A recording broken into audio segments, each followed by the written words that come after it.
नमस्कार, आप देख रहे हैं कशिश न्यूज और आपके साथ मैं हूं दीपक शर्मा। झारखंड में जेडीयू ने जेएमएम को कांग्रेस से किनारा कर नई सरकार के गठन का फॉर्मूला सुझाया। सरयू राय के एक ऑफर ने सूबे की सियासत को सुलगा दिया।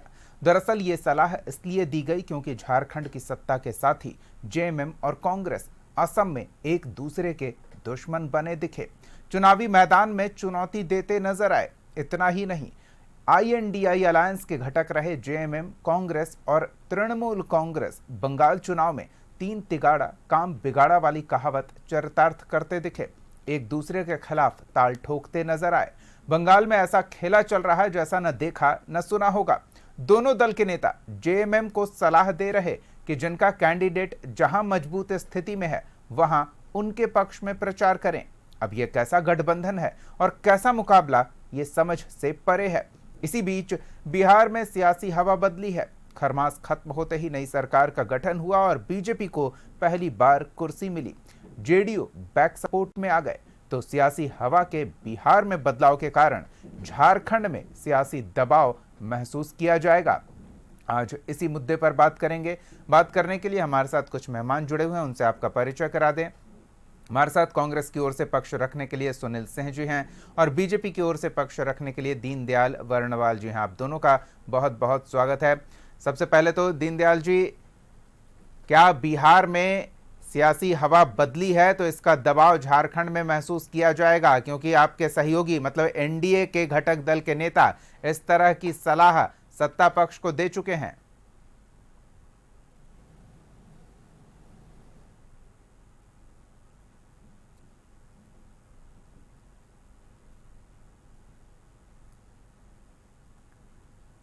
दीनदयाल जी, आप तक आवाज पहुंच रही है? सुनील जी, आप तक आवाज पहुंच रही है?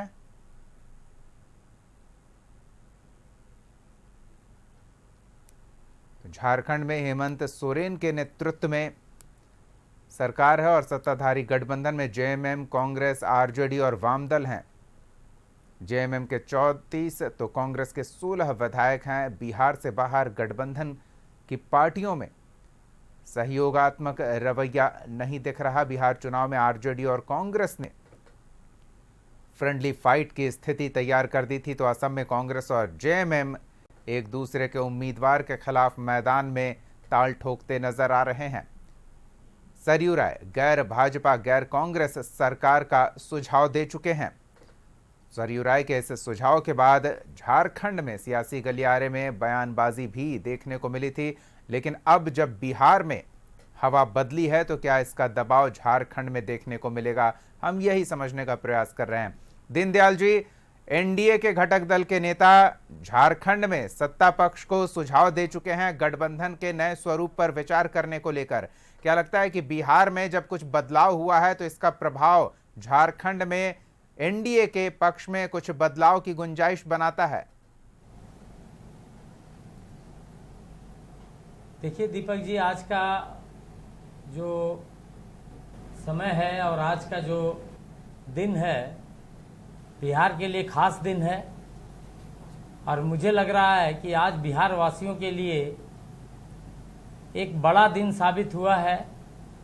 भारतीय जनता पार्टी जब सबसे बड़ी पार्टी के रूप में 89 सीट लेकर बिहार में उतरी थी तो जरूर ऐसा आशंका लगा था कि भारतीय जनता पार्टी का ही सीएम बनेंगे, लेकिन जैसा कि भारतीय जनता पार्टी और जनता दल यू में या हम लोग का घटक दल में ये पूर्व निर्णय था कि सीएम की कुर्सी नीतीश जी ही देखेंगे, चूंकि नीतीश जी ने बिहार को बिहार से बाहर के तरफ लाया है और यही कारण है कि भारतीय जनता पार्टी ने नीतीश जी को सीएम बनाया और अपना वादा ही नहीं, बिहार की जनता को जो महसूस हो रहा था उसने कराया।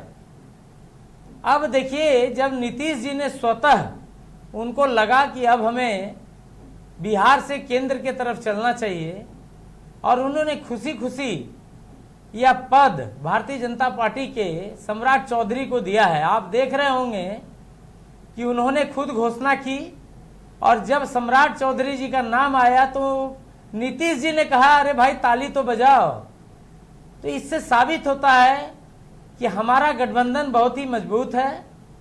नीतीश जी और भारतीय जनता पार्टी और अन्य घटक दल के साथ भारतीय जनता पार्टी का गठबंधन मजबूत ही नहीं है, विश्वसनीय भी है।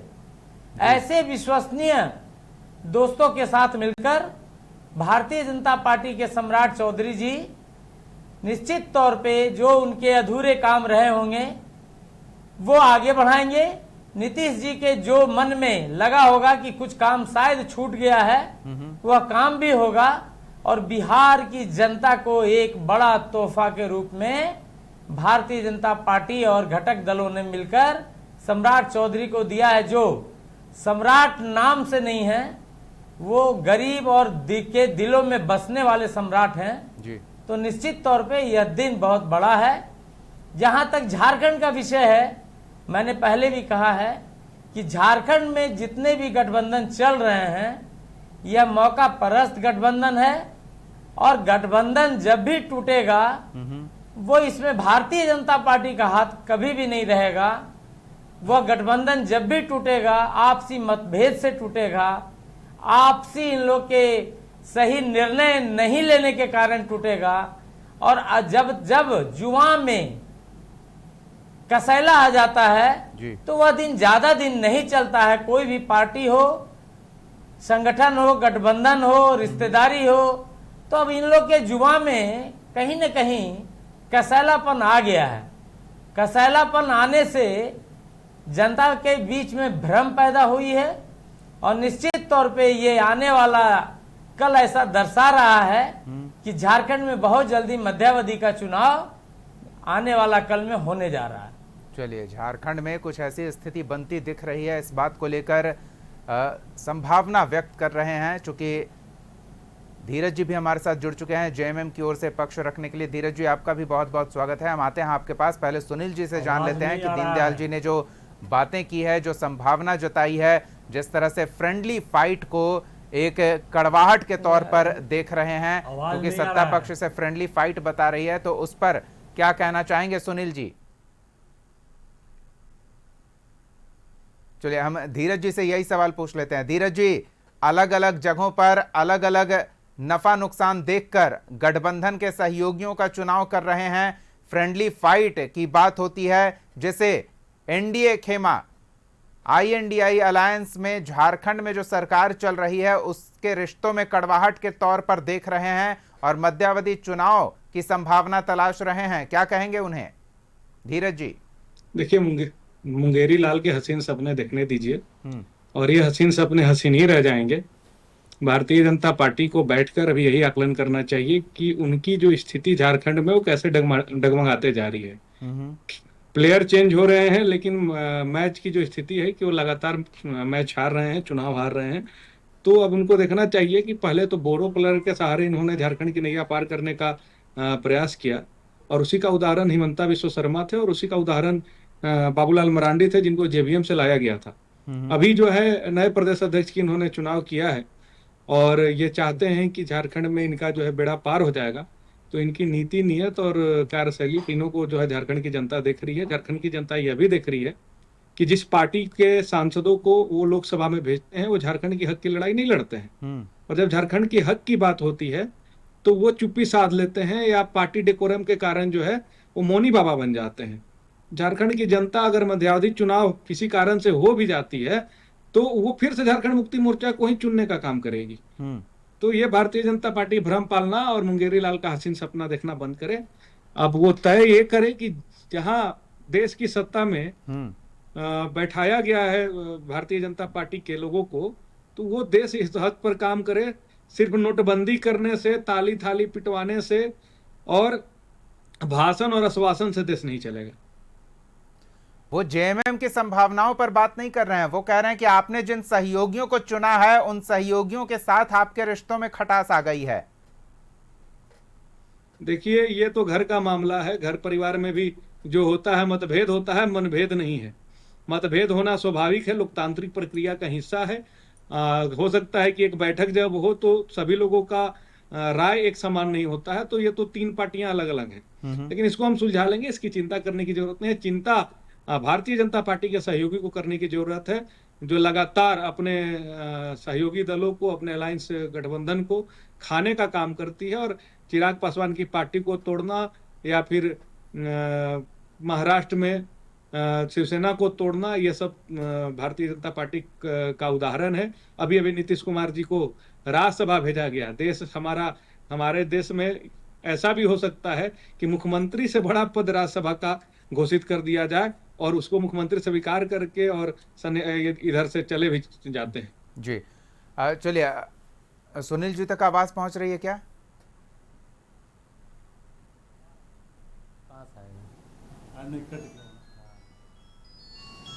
हाँ, अब आवाज आ रहा है। जी सुनील जी, आवाज मिल रही है? हेलो,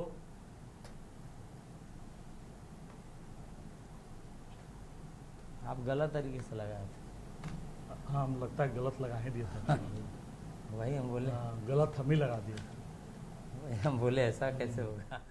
चलिए, दीनदयाल जी, आपके बारे में, आपके राय को लेकर धीरज जी कह रहे हैं कि बहुत खुशफहमी में हैं क्योंकि सत्ता में आने का अवसर तलाश रहे हैं, तो ऐसे में रिश्तों में कड़वाहट की बात कर रहे हैं, जबकि ऐसा कुछ नहीं है। जब चार लोग एक साथ बैठते हैं तो उन चारों के विचार भी एक जैसे नहीं होते। देखिए, वहां शायद चल रहा होगा।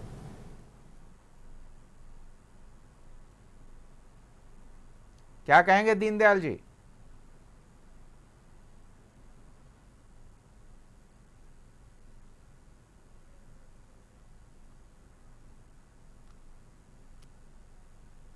चलिए, कुछ संभवतः तकनीकी वजहों से आवाज नहीं पहुंच पा रही हमारे मेहमानों के बीच। चलिए, हम दोबारा उनसे जुड़ने का प्रयास करेंगे। इस बीच धीरज जी के पास चलते हैं। धीरज जी, बिहार में कुछ बदलाव हुआ है, क्या इसका प्रभाव झारखंड में देखने को मिल सकता है? ऐसी कोई संभावना?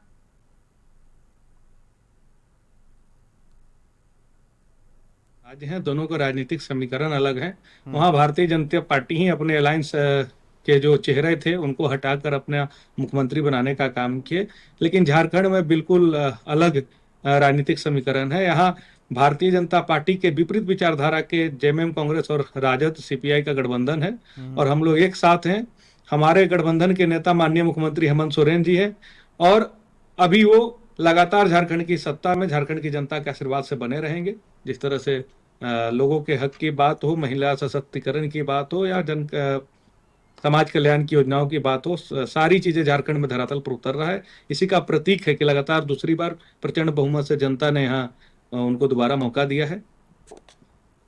तो अगर पीछे से बैकग्राउंड में आवाज आ रही है, बेहतर गठबंधन की संभावना अगर दी जाए और ऑफर दिया जाए एनडीए के पक्ष की ओर से, जैसा सरयू राय खुलकर सुझाव दे चुके हैं, तो उस तरह के सुझाव पर विचार किया जाएगा या उसे नजरअंदाज किया जाएगा? देखिए, अब आंधी आएगा कि तूफान आएगा कि बवंडर होगा कि सुनामी आएगा, ये तो समय और परिस्थिति बताएगा। कैसा मौसम रहेगा ये तो भविष्य तय करेगा। ये भविष्यवाणी करने के लिए मेरे पास कोई दिव्य दृष्टि नहीं है।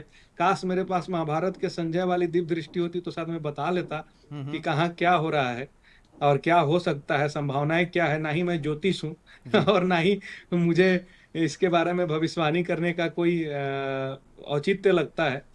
इसीलिए मुझे लगता है कि अभी जो झारखंड की वर्तमान स्थिति है, उसी वर्तमान स्थिति पर हम बात करेंगे, उसको स्वीकार करते हैं और हमारा अलायंस जिनके साथ है उनके साथ ही झारखंड में शासन चलाने का काम करेंगे। जी बिल्कुल। धीरज जी की बातें हम सुन रहे हैं, लेकिन क्या सुनील जी और दीनदयाल जी तक आवाज पहुंच रही है? दीनदयाल जी, आप धीरज जी को सुन पा रहे थे?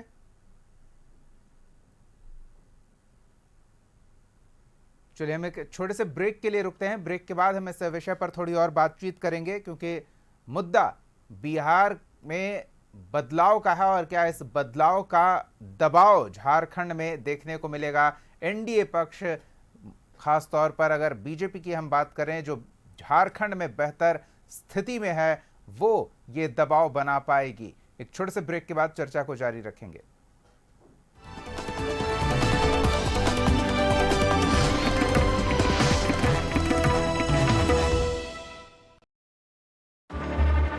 जब धरती चीर कर निकलता है लोहे का पत्थर और मिलता है मोंगिया के जोश से, फिर तपता है, पिघलता है और बनता है फौलाद। अब होता है सरिया सारी खूबियों के साथ और एक मजबूत बुनियाद होती है तैयार,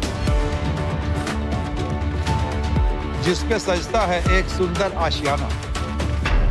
मोंगिया स्टील, मजबूत देश का मजबूत सरिया। हमें स्वस्थ रखने वाली सारी चीजें ज्यादातर शुद्ध होनी चाहिए। सूर्य की किरणें और स्वच्छ पानी, वैसा ही है लाइन अरेबियन डेट्स।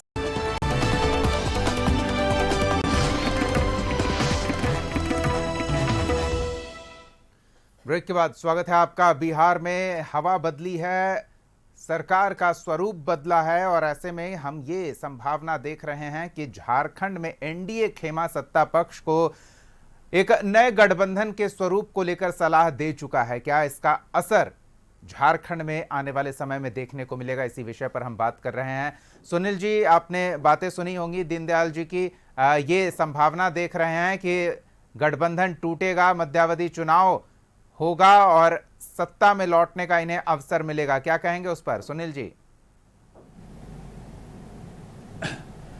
देखिए दीपक जी, पहले तो आपको बिहार पर बता रहे थे, मैं बिहार पर स्पष्ट कर दूं कि बिहार की जनता को, बिहार की जनादेश को श्री नरेंद्र मोदी जी और श्री अमित शाह जी के द्वारा अपमानित किया गया है। बिहार की जनता की जनादेश बिहार के 2025 के विधानसभा के चुनाव में देश के प्रधानमंत्री बीजेपी के नेता आदरणीय नरेंद्र मोदी जी, अमित शाह जी ने सार्वजनिक मंच से कहा था 25 से 30 एक बार फिर नीतीश। आज एक वर्ष में ही ऐसा क्या हुआ कि नीतीश जी को किनारे कर दिया गया। बिहार की जनता ने बिहार में नीतीश जी के चेहरा को देखकर वोट दिया था, न कि सम्राट चौधरी को देखकर वोट दिया था। तो बिहार की जनता को कहीं ना कहीं लगातार भारतीय जनता पार्टी के द्वारा अपमानित किया जा रहा, ठगा जा रहा है। तो यह विषय जो है बड़ा गंभीर और महत्वपूर्ण विषय है कि देश के प्रधानमंत्री आदरणीय नरेंद्र मोदी जी लगातार लंबे समय से वंशवाद की बात करते हैं, भ्रष्टाचार पर नियंत्रण की बात करते हैं और लगातार वंशवाद पर ही राजनीति करने का काम करते हैं। आज जिस सम्राट चौधरी को बिहार के मुख्यमंत्री बनाया गया है, आपको पता है कि वो आरजेडी के बड़े नेता और बिहार के बड़े नेता श्री शकुनी चौधरी जी का पुत्र हैं। तो भारतीय जनता पार्टी जिस तरह की राजनीति करने की काम कर रही है, वह प्रधानमंत्री आदरणीय नरेंद्र मोदी जी, आप लोग कहते हैं कि बिहार को अपराध मुक्त बिहार बनाने की बात करते हैं। पूरे बिहार वासी जानते, पूरा देशवासी जानता है कि सम्राट चौधरी जी 1995 में एक महत्वपूर्ण घटना मुंगेर जिला के तारापुर विधानसभा में घटा था। आपको वह घटना घटा था कि आपको एक बड़ी नरसंहार घटा था लौना पड़सा गांव में, जिसमें 7 लोगों की हत्या कर दी गई थी और उस हत्या का आरोपित उस समय के राकेश कुमार जी थे, जिनका नाम आज सम्राट चौधरी उर्फ मोड़ का नाम कहा जाता है, पुत्र श्री शकुनी चौधरी का। उस समय के राकेश कुमार जी जिन पर केस संख्या तारापुर थाना में केस संख्या 44/1995 राकेश कुमार पुत्र श्री शकुनी चौधरी पर आरोपित हैं और वह व्यक्ति को राज्य का मुख्यमंत्री बनाया गया है। 1999 में शिल्पी गौतम हत्याकांड में सीबीआई का चार्जशीट में सम्राट चौधरी जी का नाम है। वह सम्राट चौधरी बिहार के मुख्यमंत्री बनाए गए हैं। यह है भारतीय जनता पार्टी मोदी जी की और अमित शाह जी की चरित्र कि देश की जनता को किस तरह बड़गलाने का काम करते हैं, किस तरह से दिग्भ्रमित करने का काम करते हैं। तो आज बिहार वासी लगातार ठगा महसूस कर रहा है। वह बिहार वासियों को लगातार मोदी जी और अमित शाह जी ठगने का काम कर रहे हैं। आपको पता होगा दीपक जी कि 2015 के विधानसभा चुनाव में आरा के मैदान से सार्वजनिक रूप से मोदी जी ने कहा था 25,000 करोड़, 50,000 करोड़, 1 लाख करोड़, 1,25,000 करोड़ का पैकेज देंगे। 2015 से 2026 हो गया। 11 वर्षों में भारतीय जनता पार्टी और नरेंद्र मोदी जी ने उस बिहार वासियों को आपका 1,25,000 सुनील जी, आपके इन आरोपों पर कैसे भरोसा करें? आप जो बिहार के लिए आरोप लगा रहे हैं, जहां डबल इंजन की सरकार है, झारखंड में भी सत्ता पक्ष में होते हुए आप केंद्र की बीजेपी और एनडीए सरकार पर भी यही आरोप लगा रहे हैं कि झारखंड के हक का पैसा उन्हें नहीं दिया जा रहा है, विकास कार्य झारखंड में प्रभावित हो रहे हैं क्योंकि केंद्रांश झारखंड को पर्याप्त नहीं मिल रहा है, सही समय पर नहीं मिल रहा है, तो जहां सहयोगी सरकार है वहां भी नहीं है, जहां विरोधी सरकार है वहां भी नहीं है, तो फिर काम क्या हो रहा है, कैसे माने? आप यह बताइए कि आप बिहार की जनता, मैं झारखंड और बिहार दोनों पर आता हूं, दीपक जी आप यह बताइए कि मोदी जी ने बिहार में कहा था मुजफ्फरपुर एयरपोर्ट बनाने के लिए, क्या बना मुजफ्फरपुर में? मोदी जी ने कहा था बिहार के 27 चीनी मिल, जो 2014 के लोकसभा चुनाव में उन्होंने कहा था मोतिहारी में कि जो बंद चीनी मिल है वहीं पर बैठकर मैं दोबारा आऊंगा प्रधानमंत्री बनकर, तो इसी चीनी मिल में चाय पीऊंगा। आज तक मोतिहारी का चीनी मिल क्या खुला? 27 का 27 चीनी मिल बिहार में बंद है। और आदरणीय मोदी जी ने डबल इंजन की सरकार में उस राज्य की उत्थान के लिए अगर कहीं केंद्रीय विश्वविद्यालय बनाने का काम किया तो आप बताइए, आप मोदी जी ने क्या कहा था? आप जाके देख लो कि दरभंगा में एम्स बन गया, दरभंगा में जरूर 18 करोड़ का एक एम्स का गेट बना हुआ है, लेकिन एक ईंटा भी एम्स के लिए जुड़ा हुआ नहीं है। यह मोदी जी की नियत और नीति है। तो बीजेपी की कार्यप्रणाली और पार्टी की विश्वसनीयता पर सवाल खड़ा कर रहे हैं दीनदयाल जी। बिहार में जो हुआ उससे आप झारखंड में संभावना देख रहे हैं सत्ता में लौटने की, लेकिन ये एनडीए गठबंधन के शासन संचालन की जो व्यवस्था है उसी पर सवाल खड़े कर रहे हैं कि जनता का वो भरोसा नहीं जीत पाएंगे जब काम ही नहीं कर रहे हैं, सिर्फ नाम कर रहे हैं। नहीं, कांग्रेस अब खिसियानी बिल्ली खंभा नोचे के एक कहावत के चरितार्थ के रूप में बात कर रही है। जब यही सारी बात, इनकी सारी झूठ बात जनता ने वहां नकार दिया, यही सारी बातों को लेकर बिहार में घूमते फिर रहे थे इनके लीडर राहुल गांधी जी, और एक एसआईआर का मुद्दा, ये दो मुद्दा लेकर सारे बिहार में घूमते फिरे, और घूम फिर कर क्या हुआ? 543 सीट में 5 सीट पे सिमट गए। इसीलिए कहा गया है ना कि झूठ को चाहे 1000 बार आप फैलाइएगा, जनता को सब पता है कि झूठ झूठ होता है और सही सही। 20 साल 25 साल के शासनकाल में नीतीश कुमार और जो भारतीय जनता पार्टी का खास करके गठजोड़ सरकार रही है, बिहार में बहारे बहार है। और उस समय नीतीश सरकार था, और अब भी नीतीश सरकार जी के निर्देश पर, उनके अगुवाई में और उनके आशीर्वाद से बिहार चलेगा। ये मैंने पहले भी कहा। और जो ये बोल रहे हैं ठगने का काम किया, अब आप बताइए सबसे बड़ी पार्टी कौन सी पार्टी बिहार में सबसे बड़ी पार्टी कौन सी बनी? भारतीय जनता पार्टी। 89 सीट उनके पास है और 85 सीट लेकर जनता दल यू की है।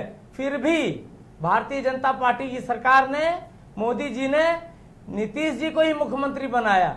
अब नीतीश जी अगर ये चाह रहे हैं कि भाई हम अब केंद्र में हमको लिया जाए और यहाँ किसी और को बैठाया जाए, तो ये उनकी चाहत की हम बात ही नहीं कर रहे हैं ना, हम तो इस बात पर चर्चा कर रहे हैं कि एनडीए खेमा क्या चाहता है। वो कहीं अगर उसके विरोधियों की सत्ता है तो उसे किस तरह से स्वाहा कर दिया जाए, ये एनडीए खेमा चाहता है। आपको उनके गठबंधन में खटास नजर आ रही है, लेकिन यहाँ एनडीए के परफॉर्मेंस में उन्हें खोट नजर आ रही है, तो फिर कैसे भरोसा जीत पाएंगे गठबंधन कायम करने को लेकर? नहीं दीपक जी, मैंने खटास की बात नहीं कही है। खटास की बात जेएमएम के मुख्य प्रवक्ता ने कहा है कि ये आजकल कांग्रेस विषैला साफ हो गया। फिर इनके प्रभारी माने कांग्रेस के प्रभारी ने कहा है कि राज्य में विधि व्यवस्था सही नहीं चल रही है, एकदम से खराब चल रही है। तो ये मैं भारतीय जनता पार्टी तो कहते आ रही है, पर स्वीकारोक्ति अगर कुछ हुआ है तो इनके पार्टी धीरज जी से भी समझ लेते हैं। धीरज जी, आपने एक बहुत ही साधारण सी बात कही थी और वो मानवीय स्वभाव से जुड़ी बात है, तो इसे हमने स्वीकार भी किया था कि जब 4 लोग एक जगह बैठते हैं तो एक विषय पर उनका मत एक जैसा नहीं होता है। सही बात है, लेकिन अगर 4 लोग किसी विषय पर असहमत हैं और वो मिलकर कोई काम कर रहे हैं तो उस काम में गड़बड़ी होने की पूरी गुंजाइश बन जाती है। अगर असहमति है तो उसे सार्वजनिक मंच पर नहीं, पार्टी फोरम पर तय स्थान पर रखा जाए। ये सार्वजनिक बयानबाजी हो रही है तो खटास तो लोगों को नजर आएगी ही।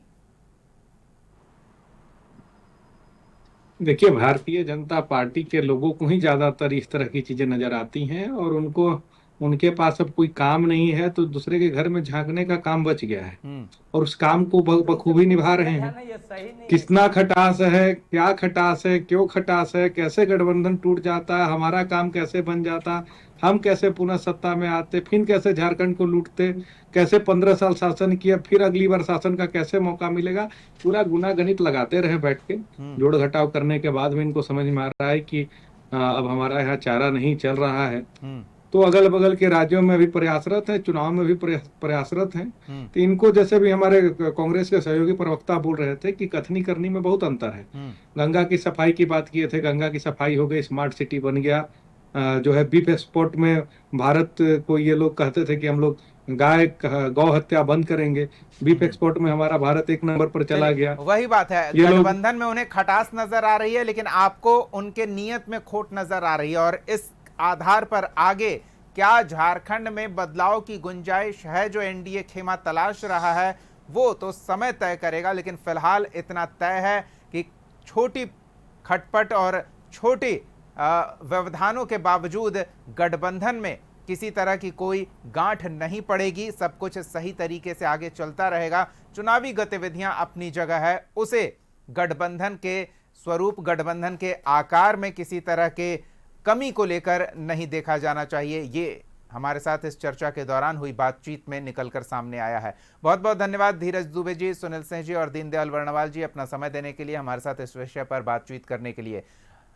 अगली बार एक और मुद्दे के साथ हम फिर मौजूद रहेंगे। तब तक के लिए देखते रहिए कशिश न्यूज़।